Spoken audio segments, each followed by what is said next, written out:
Hi viewers, ഇന്ന് നമ്മളിവിടെ class 5യുടെ key answers ആണ് നോക്കാൻ പോകുന്നത്. ബേസിക് സയൻസ് ക്വസ്റ്റ്യൻ പേപ്പർ 2 മണിക്കൂറാണ് സമയം. 15 മിനിറ്റ് കൂൾ ഓഫ് ടൈം ഉണ്ട്.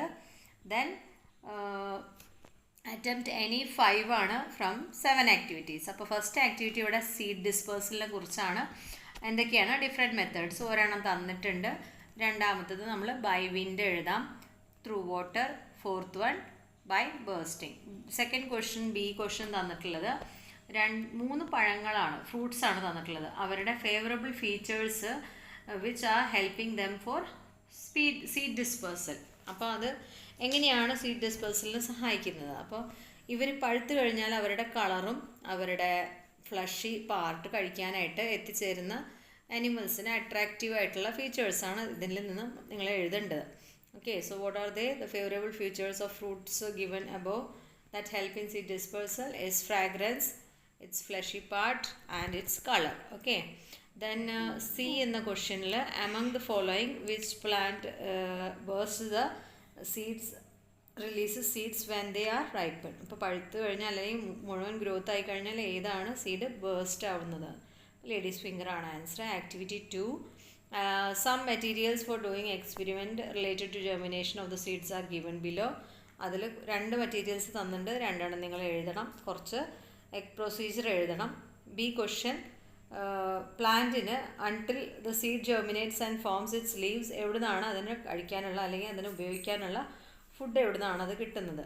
അപ്പോൾ അതിൻ്റെ ആൻസർ കോട്ടിലിഡോൺസ് ആണ്. Then C question, among the following which part comes out first? അത് റാഡിക്കളാണ്. ഫസ്റ്റ് ഏതാണ് വരുന്നത് പുറത്തേക്ക് എന്നതാണ് ചോദ്യം ജെർമിനേഷൻ്റെ സമയത്ത്.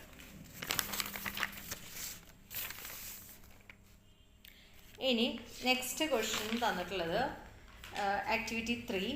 അതിൽ ഒരു ഫുഡ് വെബാണ് കാണിച്ചിട്ടുള്ളത്. ഇതിൽ നിങ്ങളോട് ചോദിച്ചിട്ടുള്ളത് if the number of foxes comes down in the food web given above what will happen? അപ്പോൾ എന്താ സംഭവിക്കുക? ഇതിലുള്ള ബാക്കി ഹെർബിവേഴ്സ് ആയിട്ടുള്ള അല്ലെങ്കിൽ ഫോക്സ് കഴിക്കുന്ന അനിമൽസിൻ്റെ എണ്ണം കൂടും എന്നാണ് എഴുതേണ്ടത്. ഓക്കെ, അപ്പോൾ ഫുൾ ഹാബിറ്റേറ്റ് കുറച്ചുകൂടി ഡിസ്റ്റർബ്ഡ് ആയിട്ട് അവിടെ കാണാൻ സാധിക്കുന്നുണ്ടെന്ന് നിങ്ങൾ എഴുതണം. ഓക്കെ, അല്ലെങ്കിൽ ഡിസ്റ്റർബ്ഡ് ആവും. Then the question, observe the illustration given below. It is related to the gases exchange in plants. Right the names of the gases missing in the illustration. അപ്പോൾ ഏതൊക്കെ ഗ്യാസസ് ആണ്? അപ്പോൾ പുറത്ത് പോകുന്നതും അകത്തേക്ക് എടുക്കുന്നതും. ഫോട്ടോസിന്തസിസിൻ്റെ സമയത്ത് CO2 ആണ് അകത്തേക്ക് എടുത്തത് പ്ലാന്റ്സ് അല്ലെങ്കിൽ trees, and oxygen is given out. And റെസ്പിറേഷൻ്റെ സമയത്ത് മനുഷ്യന്മാരുടെ പോലെ തന്നെ പ്ലാന്റ്സും ഓക്സിജൻ അകത്തേക്ക് എടുക്കുന്നു, കാർബൺ ഡൈ ഓക്സൈഡ് പുറത്തേക്ക് വിടുന്നു. Then C question, which pigment gives red colour to red spinach? It is anthocyanin. First option ആണ്. Activity 4, complete the illustration given below. Properties of water ആണ് എഴുതേണ്ടത്. ഇവിടെ ഫസ്റ്റ് ബ്ലാങ്ക് ആയിട്ടുള്ള ബോക്സിൽ ability to vaporization, second one maintains level, third universal solvent ആണ് എഴുതേണ്ടത്. അതിന് 3 മാർക്കുണ്ട്.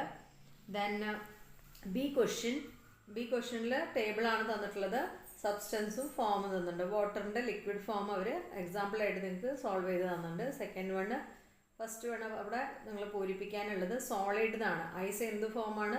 സോളിഡ് ഫോമാണ്. Second one vapours, gases. Okay, ഗ്യാസിൻ്റെ വേപ്പർ ഫോമാണ് വാട്ടറിൻ്റെ. Then which among the following is not a rain water harvesting method? Concreting യാർഡാണ് അതിൻ്റെ option correct one, third option. Activity 5, the blank selected by a child to identify the features of roots are given below. Classify dum suitably. ഇപ്പോൾ ഇവിടെ 2 trees തന്നിട്ടുണ്ട് select ചെയ്തിട്ടുള്ള. അപ്പോൾ അത് രണ്ടും കൂടിയിട്ട് നിങ്ങൾ വേർതിരിച്ച് എഴുതാനാണ് പറഞ്ഞിട്ടുള്ളത്. അപ്പോൾ ഇവിടെ ഫൈബ്രസ് റൂട്ട് സിസ്റ്റവും ടാപ്പ് റൂട്ട് സിസ്റ്റവും 2 ഗ്രൂപ്പായിട്ട് നിങ്ങൾ എഴുതിയിട്ടുണ്ടെങ്കിൽ അതിന് ഫുൾ മാർക്സ് കിട്ടുന്നതായിരിക്കും. What is the feature of leaves of the plants included in each group? അപ്പോൾ ഈ 2 ഗ്രൂപ്പിലും പാരലലും റെറ്റിക്കുലേറ്റ് വേരിയേഷനും ആണെന്നുള്ളത് നന്നായിട്ട് എക്സ്പ്ലെയിൻ ചെയ്ത് എഴുതിയിട്ടുള്ളവർക്ക് അതിൻ്റെ മാർക്സ് കിട്ടുന്നതാണ്. ദെൻ വിച്ച് പെയർ ആണ് ചോദിച്ചിട്ടുള്ളത്? Relation which does not shows the relation. അപ്പോൾ ഇതിലൊരു റിലേഷനും കാണിക്കാത്ത 2 എക്സാമ്പിൾസ് ഉണ്ട്, അത് ഏതാണെന്നാണ് ചോദിച്ചിട്ടുള്ളത്. ഈ മീതെയുള്ള ഇതിൽ പെടാത്തതാണ് പെയർ. അപ്പോൾ അത് കൊൽക്കേസിയ ആൻഡ് യാമാണ് answer. Second one. Activity C, observe the picture. The statements related to group of celestial bodies shown in the picture are given below. Write 2 more statements. അപ്പോൾ 2 more statements എഴുതാൻ പറഞ്ഞിട്ടുണ്ട്. First ആണ് അവർ തന്നിട്ടുണ്ട്, second തന്നിട്ടുണ്ട്. മൂന്നാമത്തെ നാലാമത്തെ പൂരിപ്പിക്കണം നമ്മൾ. അപ്പോൾ first sun is the centre, orbit is the path. അപ്പോൾ അതിനനുസരിച്ച് വേറെ എഴുതുക. Moon is the Earth's natural സാറ്റലൈറ്റോ എർത്ത് ഇസ് എ പ്ലാനറ്റ്, അങ്ങനെയുള്ള സ്റ്റേറ്റ്മെൻറ്റ്സ് രണ്ടെണ്ണം ആഡ് ചെയ്ത് എഴുതണം എന്ന് പറഞ്ഞിട്ടുണ്ട്. ദെൻ നെക്സ്റ്റ് പറഞ്ഞിട്ടുള്ളത് complete the table related to artificial satellites ആണ്. ആർട്ടിഫിഷ്യൽ സാറ്റലൈറ്റ്സിൻ്റെ യൂസസും തന്നിട്ടുണ്ട് ടേബിളിൽ. ഇൻസാറ്റ് കമ്മ്യൂണിക്കേഷനാണ്, എഡുസാറ്റ് എഡ്യൂക്കേഷനാണ്. ഫസ്റ്റ് വണ് ബ്ലാങ്കിൽ എഴുതേണ്ടത്. ദെൻ സെക്കൻഡ് ബ്ലാങ്കിൽ ജിസാറ്റ് 7 ആണ് ഡിഫെൻസിന് യൂസ് ചെയ്യുന്നത്.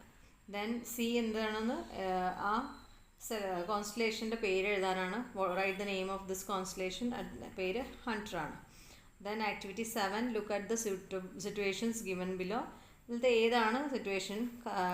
Powdered salt is added to lemon juice, പിന്നെ crystal salts are added to lemon juice. അപ്പോൾ ഇതിലത്തെ ഏത് സിറ്റുവേഷനിലാണ് ഉപ്പ് എത്രയും പെട്ടെന്ന് അലിയുന്നത് എന്ന് ചോദിച്ചിട്ടുണ്ട്. അപ്പോൾ ഫസ്റ്റ് സിറ്റുവേഷനാണ് എഴുതേണ്ടത്. ദെൻ കാരണം ചോദിച്ചിട്ടുണ്ട്. Because it is powdered form or the size small എന്ന് എഴുതിയാലും കറക്റ്റാണ് reason. Then why are the other two factors which affect the speed of dissolution? അപ്പോൾ ഈ അലിയാനുള്ള കൂടുതൽ എഫക്റ്റ് ആക്കുന്ന മറ്റു കാരണങ്ങൾ ഏതാണെന്ന് ചോദിച്ചു കഴിഞ്ഞാൽ ഇവിടെ നിങ്ങൾ ടെമ്പറേച്ചർ എഴുതാം. പിന്നെ ആ ഒരു പാത്രത്തിൽ നിങ്ങൾ കുറച്ച് സ്പൂൺ ഇട്ട് ഇളക്കുകയാണെങ്കിൽ അല്ലെങ്കിൽ സ്റ്റിർ ചെയ്യുകയാണെങ്കിൽ, if we are stirring the liquid continuously, the speed of dissolving increases. Then last question, C, complete the flow chart given below. ഇതിൽ ഫസ്റ്റ് ഓപ്ഷൻ വരുന്നത് വേപ്പേഴ്സ് ആണ്. സെക്കൻഡ് അവർ തന്നിട്ടുണ്ട് വാട്ടർ. ദെൻ കൂളായി കഴിഞ്ഞാൽ കൂടുതൽ തന്നു കഴിഞ്ഞാൽ ഐസും കട്ടിയായി മാറും. സോ വാട്ട് ആർ ദ വേപ്പേഴ്സും സെക്കൻഡ് വൺ ഐസും എഴുതിയവർക്ക് അതിൻ്റെ മാർക്ക് കിട്ടുന്നതാണ്. Okay, thank you. Like and share, subscribe.